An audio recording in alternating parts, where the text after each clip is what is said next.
Comment savoir que l'immaturité émotionnelle de nos parents continue de nous affecter aujourd'hui? Ayant grandi dans une communauté noire, nos parents, pour la plupart d'entre eux, étaient souvent émotionnellement instables et invalides. Et qui dit instabilité dit forcément carence, dit forcément trauma. Et j'ai remarqué qu'il y avait plus ou moins 4 à 5 comportements qu'on développait, que j'ai pu observer chez moi et chez d'autres personnes adultes.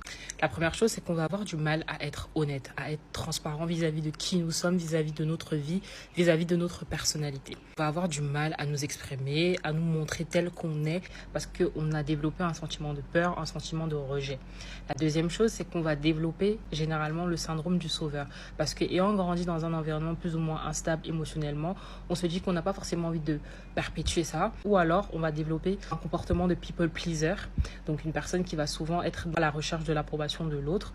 La troisième chose, c'est que nos fondations émotionnelles vont être instables. À chaque fois qu'on va être confronté à une situation, on va se sentir irrité. On va pas analyser la situation et se demander mais d'où vient ce comportement en fait, pourquoi je réagis comme ça, mais c'est généralement parce que on a tellement enfui en nous toutes ces émotions, notamment négatives, et qui font qu'aujourd'hui, dès qu'on va être face à une situation, en réalité, c'est même pas nous qui sommes en train de répondre, c'est ce qu'on a pu entendre de nos parents, de nos frères et sœurs, de nos tuteurs, etc., qui réagit aujourd'hui. La quatrième chose, on va souvent attirer à nous des personnes qui ne sont pas saines pour nous, qui nous dévalorisent, qui ne nous apportent rien et qui vont surtout nous tirer vers le bas et qui vont également perpétuer ce même schéma-là d'instabilité émotionnelle. Donc je vous invite, pour toutes les personnes qui se reconnaissent à travers ces 4 types de comportements, de vraiment prendre le temps de travailler sur vous, exprimez-vous, trouvez des moyens comme la lecture, à travers l'écriture, à travers des passions, à travers la connaissance de vous-même pour sortir de là et guérir. Les parents émotionnellement immatures voient leurs enfants comme des animaux de compagnie. Et oui, vous savez, ils se disent quelque chose du genre « Mon enfant est ce truc qui vit dans la maison mais qui est complètement dépendant de moi ». Et bien sûr, on imagine mal un chat ou un chien avoir un libre arbitre, faire ses bagages et se barrer de la maison. Vous savez, ce sont les parents qui n'aiment que les bébés et les jeunes enfants, car à partir du moment où ils ont une personnalité, ils commencent à moins les aimer. Un enfant qui grandit, qui va construire son caractère, qui va parler de ses propres besoins, devient alors un problème pour le parent immature émotionnellement. En général, ça va être vers 7, 8, 9 ans que les vrais conflits vont arriver entre un enfant et son parent toxique. Et ce parent va vite s'en rendre compte, c'est pourquoi il va essayer par tous les moyens de continuer à contrôler l'enfant, souvent par la culpabilité. C'est vers cet âge qu'arrivent les premières dynamiques toxiques de contrôle, de manipulation, afin que l'enfant reste à sa place d'animal de compagnie, qui n'a aucun besoin et qui est juste là à servir le parent. L'enfant aura alors du mal à se créer une identité propre, il aura toujours l'impression d'être une sorte d'extension du parent, parfois même à l'âge adulte. Cet enfant devenu adulte pourra ressentir une énorme culpabilité liée à sa simple existence, il aura toujours l'impression qu'il a fait quelque chose de mal. Il se sentira redevable envers ses parents comme s'il avait une dette à vie par le simple fait d'être né. Si à l'âge adulte cet enfant décide de faire autre chose que son rôle d'animal de compagnie et de poursuivre ses rêves, cela pourra même être considéré comme une trahison par les parents toxiques. Car forcément, réaliser ses rêves demandera un éloignement plus ou moins grand avec les parents. Le chemin de la guérison pour cet enfant devenu adulte passera par le fait de se considérer comme une personne à part entière. Il devra se créer une autorité interne qui est supérieure à celle de ses parents. Et surtout de se débarrasser de la honte d'exister que ses parents lui ont mis sur le dos. 5 comportements que tu as développés pour survivre à ton enfance.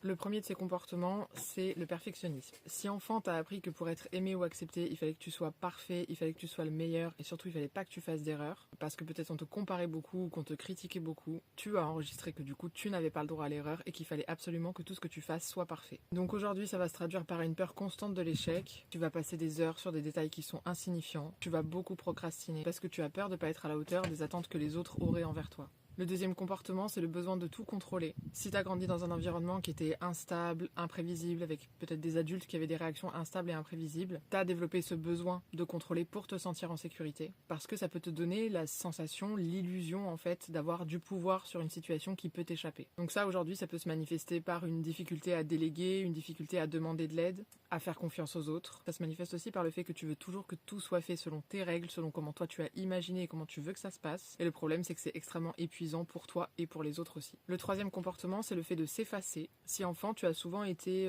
ignoré ou mis de côté, tu t'es senti abandonné, rejeté, t'as peut-être appris du coup à pas faire de vagues, à pas te faire remarquer, à ne pas déranger. Parce que t'effacer, c'était une manière de te protéger des conflits ou des critiques. Le résultat, c'est qu'aujourd'hui, tu vas rarement dire ce que tu penses, tu vas t'adapter aux attentes des autres, tu vas tout faire pour leur plaire, même si ça va à l'encontre de tes propres besoins. Le quatrième comportement, c'est l'hypervigilance. Grandir dans un environnement où il y a des conflits, des critiques, de l'imprévisibilité, ça t'a appris à être toujours sur tes gardes. Ton cerveau, c'est comme s'il restait en mode survie, prêt à réagir au moindre danger. Donc aujourd'hui, ça se traduit par un stress constant, tu vas avoir du mal à te détendre, tu vas toujours te méfier des gens, et tu vas toujours anticiper ce qui pourrait mal se passer, ce qui pourrait mal tourner. Et le cinquième et dernier comportement, c'est l'auto-sabotage. Peut-être que enfant, tu as appris que tu méritais pas d'être heureux ou de réussir. Parce que être heureux ou réussir veut dire recevoir des critiques ou peut-être de la jalousie de la part des autres. Donc inconsciemment, tu as pu intégrer qu'il valait mieux rester discret, invisible, échouer, ne pas dépasser les autres pour éviter le risque d'être rejeté. Donc dans ta vie d'adulte, ça peut se manifester par le fait que tu vas te fixer des objectifs, mais que tu vas toujours trouver une excuse pour pas les atteindre. Tu vas créer des problèmes là où il n'y en a pas, tu vas éviter de sortir de ta zone de confort aussi, par peur de réussir. Si tu te reconnais dans ces 5 comportements, ce qui est important de savoir, c'est que ces comportements-là t'ont permis de survivre quand tu étais enfant, ils étaient adaptés quand tu étais enfant, et aujourd'hui ils ne le sont plus, et ils peuvent créer des blocages dans ta vie. Dis-moi en commentaire dans combien de ces comportements tu te reconnais. Et puis sachez qu'un enfant traite son parent comme il l'a traité. Et puis sachez que l'enfant n'est que le miroir du parent. Je comprends pas, maintenant qu'il a grandi, mon fils ou ma fille ne m'adresse plus trop la parole, prend ses distances, me calcule plus trop. Je ne comprends pas pourquoi alors qu'avant il supportait, il encaissait. Parce qu'avant il vivait chez toi. Parce qu'avant il n'avait pas le choix. Parce qu'avant il était sous ton toit. Et qu'aujourd'hui c'est plus le cas. Alors aujourd'hui il profite de sa paix intérieure. Et si ce que tu as à dire, c'est pas constructif, c'est pas bienveillant, c'est pas un minimum un rôle de parent, il va plus perdre son temps. Béatrice, si ton enfant il te répond de moins en moins, c'est parce qu'il t'a laissé une chance interminable pour nouer des liens avec lui. Depuis qu'il est tout petit jusqu'à son départ de la maison, tu n'as saisi aucune de ces occasions. Que des reproches, que des critiques, que des si, que des ça. Oui, mais il me dit plus rien, il se confie pas à moi. Parce que dans le passé, à chaque fois qu'il se confie à toi, t'allais raconter soit à tout le monde tout ce qu'il t'a dit, ou soit t'allais réutiliser les informations qu'il t'a données contre lui. Oui, mais ma fille passe moins souvent me voir depuis qu'elle a accouché, elle me laisse à peine seule avec la petite, c'est je suis sa grand-mère, etc. Ah bah en même temps, tu l'as cognée, donc elle protège son enfant. Simple. Tu l'as cognée elle quand elle était petite, donc elle va pas te laisser seule avec son enfant à elle en fait. Vous l'aurez compris, la liste est très longue, mais souvent, les parents qui font du mal à leurs enfants ont une tendance à avoir pour point commun d'être amnésiques dans leurs souvenirs. Ils ne se souviennent jamais du mal qu'ils ont fait, que ce soit les coups, que ce soit les mots blessants, que ce soit les mauvais traitements ou les mauvais comportements. Ils ne se souviennent de rien. Et c'est pour ça que quand les enfants vont prendre la décision de s'éloigner d'eux, ils vont avoir la fameuse phrase « mais qu'est-ce que je lui ai fait? Je comprends pas ». Mais il faut savoir qu'une personne qui fait du mal a 100% conscience de tout ce qu'elle a fait. C'est de la comédie. Et le but de cela est de rendre confus vos souvenirs, de vous pousser à vous demander si vos souvenirs sont bons. Est-ce que ce que vous vous rappelez, c'est vraiment passé? Si elle n'a pas l'air de se souvenir qu'il y a 5 ans, elle m'a fait ça, peut-être qu'elle m'a pas vraiment fait ça comme ça, ou ça s'est pas passé comme ça. Tout s'est passé comme c'est dans votre tête. Ce que ce parent essaie de vous faire, c'est de vous faire culpabiliser pour que vous reveniez sur votre décision qui était celle de vous éloigner de ce parent toxique, afin qu'il puisse à nouveau exercer sa toxicité. La manière dont vous traitez vos parents est le reflet de comment ils vous ont traité vous-même. Un enfant reproduit ce qu'il a eu l'impression de subir. Si votre corps, si votre comportement, votre vie tout entière, en grandissant, vous avez commencé à prendre des distances par rapport à vos parents, c'est pas pour rien. Ça veut dire que votre corps et votre esprit essaient de vous protéger de quelque chose qu'ils ont pu vous faire dans le passé, que vous vous souvenez ou pas. Et si à l'inverse, plus vous grandissez, plus vous vous rapprochez de vos parents et plus vos liens sont soudés, ça veut dire que vous avez à l'inverse de très bons parents et qu'ils ont fait des choses pour vous qui aujourd'hui sont bénéfiques pour votre vie actuelle. Si les enfants s'éloignent de leurs parents une fois à l'âge adulte, ce n'est jamais pour rien. Il y a beaucoup de personnes qui aiment faire culpabiliser les enfants qui se sont éloignés des parents à l'âge adulte en disant qu'ils sont ingrats, en disant qu'ils ne sont pas reconnaissants, que ce sont des opportunistes, etc. Mais surtout, en général, ce sont des enfants qui ont encaissé et subi beaucoup de choses qu'ils n'auraient jamais dû subir. Faire souffrir leurs enfants depuis l'enfance, mais c'est toujours eux les victimes. Et je vous jure, j'en peux plus. Tu penses qu'en vieillissant, ils vont changer? Ils vont devenir plus sages, mais c'est de pire en pire. Si aujourd'hui les enfants, ils souffrent, ils ont du mal à avancer, voilà, ils ont du mal, ils veulent guérir, ils veulent avancer, ils veulent guérir de leurs traumas, de leurs blessures. Ils doivent faire des thérapies, mais c'est pas pour rien, c'est votre faute, c'est la faute des parents. Faut arrêter de toujours dédouaner, non mais si, non mais ça. C'est parce que c'est votre faute, vous vous êtes pas pris en charge, vous avez fait des gosses alors que vous avez aucune maturité émotionnelle. Vous êtes fous en fait, C'est ça, vous êtes dingue. Vous avez cru qu'en faisant des gosses, tout irait mieux, ou voilà, pour combler un vide, pour combler quelque chose, ou alors pour sauver votre mariage, vos couples. Qu'importe la raison, c'est abusé. Et aujourd'hui, si vos enfants ne vous parlent plus ou osent vous dire des choses, ben vous êtes là, vous victimisez. Non mais je comprends pas. Non mais mon enfant il est comme ci, mon enfant il est comme ça. Stop. Arrêtez de faire chier les gens. Nous on est là aujourd'hui à payer les pots cassés pour essayer d'aller mieux, pour guérir de toutes ces choses qui nous ont transmis ces parents toxiques. Pendant que eux, ils sont là à se victimiser, faire comme si de rien n'était, faire comme s'ils ont été les meilleurs parents du monde, qu'ils ont toujours été là pour nous, mais ils oublient qu'ils nous ont maltraités, ils oublient qu'ils nous ont frappés, qu'ils ont toujours fait passer d'autres choses avant nous, avant notre bien-être. Enfin, mais... la maltraitance, ça s'oublie pas toutes ces choses en fait. Ça marque. Vous attendez à quoi aujourd'hui? Que l'enfant il fasse comme vous, qu'il soit dans le déni, qu'il fait comme si de rien n'était? Enfin, c'est déjà hyper compliqué en tant qu'enfant de voir son parent comme ça et de réaliser vraiment les choses. En fait, ces gens-là, ces parents-là aujourd'hui, ils devraient se remettre en question, ils devraient aller en thérapie, ils devraient se regarder dans un miroir et dire ouais, j'ai merdé et oui, ça a été comme ça et changer, à devenir de meilleures personnes. Enfin, mais non, ils préfèrent rester dans le déni ou être dans leur ego et toujours accuser les autres. Moi, ça m'épuise ce genre de parents. Je ne peux plus. Là, je vous parle comme ça, je suis énervé, dans tous mes états, c'est les émotions, mais le message reste le même en fait. Et puis voilà, c'est quand t'as des gens en plus là en commentaire, en plus qui viennent te parler pour te dire ah mais tu sais pas de quoi tu parles, tu dis n'importe quoi, mais allez vous faire foutre en fait. Vous êtes qui? Moi, je parle de vécu, je parle d'expérience, je parle de choses que j'ai vécues en fait. Donc, je sais de quoi je parle et que j'ai observé autour de moi et chez les autres. Donc, vous êtes qui? Remettez-vous en question, s'il vous plaît.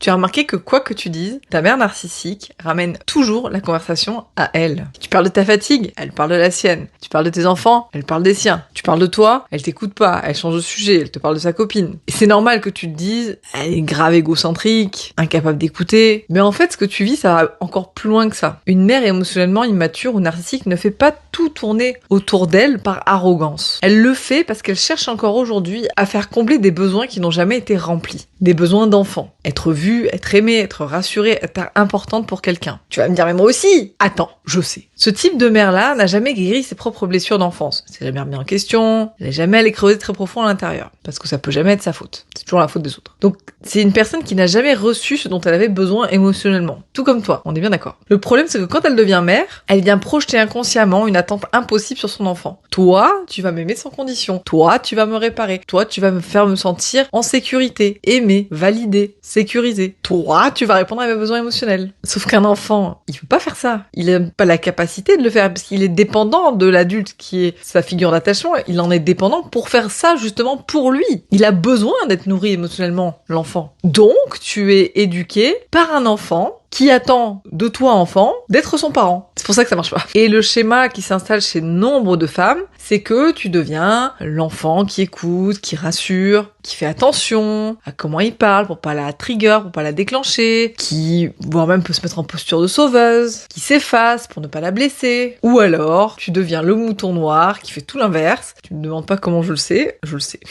Et tu grandis, tu deviens adulte, et tu t'étonnes de porter une culpabilité chronique, que tu aies des difficultés à poser des limites, que tu aies la sensation de n'être jamais vraiment entendu ou de ne pas réussir à te faire entendre. Et une peur aussi, c'est la peur d'être narcissique comme elle, et de reproduire la même chose avec tes propres enfants. Bon, déjà, si tu regardes mes vidéos, tu n'es pas narcissique parce que les personnes qui me suivent sont responsables émotionnellement, sont en capacité de se remettre en question et n'ont aucun problème à le faire. Donc, si tu me suis régulièrement, tu n'es pas narcissique, t'en as peut-être des traits, et d'ailleurs, ça va être beaucoup plus simple pour toi de te sortir de tes schémas que ça ne le sera jamais pour ta mère. C'est d'ailleurs aussi pour ça que ton parent peut s'accrocher à tes propres enfants, en tout cas essayer d'y avoir accès, avec des stratégies diverses et variées, j'en ai vu tellement. Parce qu'encore une fois, inconsciemment, il se dit peut-être que cette fois, grâce à cet enfant, je vais enfin venir combler ce vide intersidéral que je ressens à l'intérieur. Sauf que non, ça marche toujours pas. On est bien d'accord que c'est pas de l'amour sain, c'est de l'attachement traumatique. Et c'est une répétition du même manque. Donc se libérer de l'impact d'une mère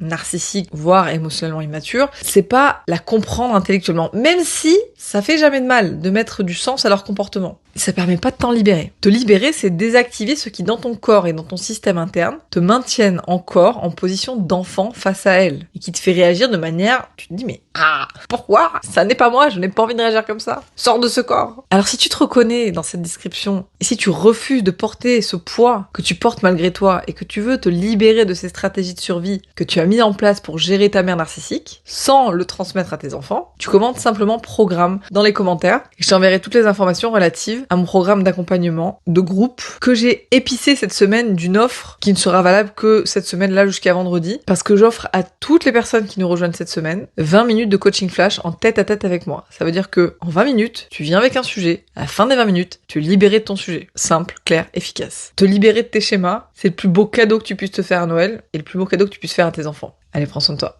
Eh ben, tu sais quoi, t'as raison, voilà, je suis la pire des mères. Et puis avec ton père, on te maltraite aussi, hein, chérie, on la maltraite apparemment. Oh, ça y est, elle pleure encore. Mais tu trouves pas que t'exagères? Ça y est, c'est bon, tu pleures tout le temps et c'est toujours un drame avec toi. Attends, mais en plus, tu veux que je m'excuse pour le mal que je t'ai fait? Je suis ta mère, moi. Je vais pas m'excuser, tu es mon enfant. Quoi? Tu voudrais que j'aille faire une thérapie? Moi? Mais pourquoi? Je suis pas fou, moi. Gérer mes émotions, mais je sais très bien le faire, hein, c'est bon, tu m'as saoulé là. Ah, au fait, maintenant que t'as un revenu, ça serait bien que tu participes un petit peu au loyer. Pas un minimum de reconnaissance, quoi. Pendant 18 ans, on a bien raqué avec ton père, hein. Ah mais non, moi j'ai jamais fait de préférence pour ton frère, hein. Qu'est-ce que tu racontes? Je vous ai toujours traité de la même manière, l'un comme l'autre. Parce que je t'ai acheté un trombone pour Noël et qu'à ton frère j'ai acheté une voiture alors qu'il a pas le permis.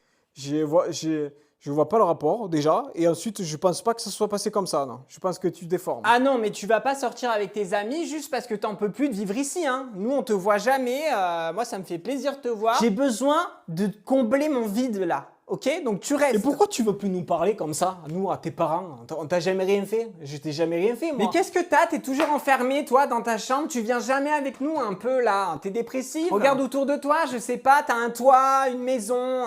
Je t'ai acheté une coque de téléphone la semaine dernière, en plus. Quoi? Tu t'en fous du matériel? T'as juste besoin d'affection et d'être écouté. T'as vraiment un problème psychologique, hein. Faut te faire soigner, hein. Des câlins. Je suis pas Rothschild, moi. Non, mais de l'affection, je te jure, moi, j'en ai jamais eu et pourtant, je vais très bien, hein. T'es plus la petite fille que j'ai connue, tu vois, Léa. T'as changé.